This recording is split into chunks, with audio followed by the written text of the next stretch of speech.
I have seen this comment now about a dozen times.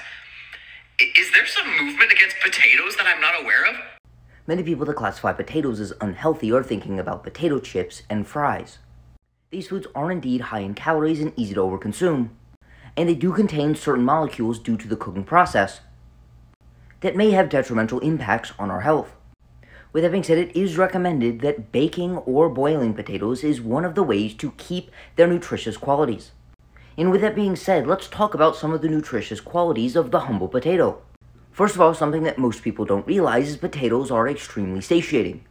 Compared to other foods including oranges, oats, brown pasta, popcorn, fish, red meat, and eggs, boiled potatoes actually top the list for one of, if not the most satiating foods, indicated by this protruding line right here on the satiety index.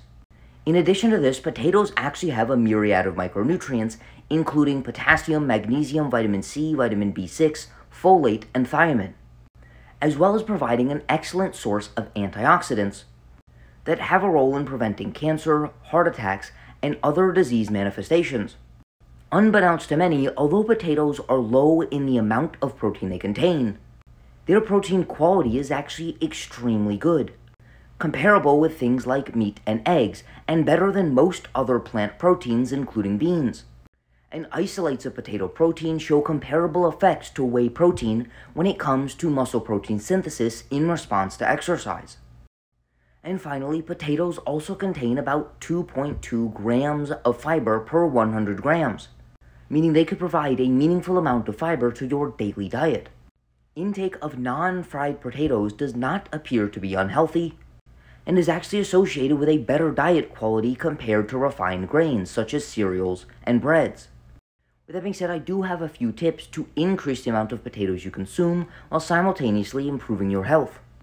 Cooking and then cooling potatoes appears to decrease the serum insulin, glucose, and GIP response to boiled potatoes, attenuating the large rise in fasting glucose and insulin, which may be especially beneficial for those struggling with glycemic issues such as diabetics.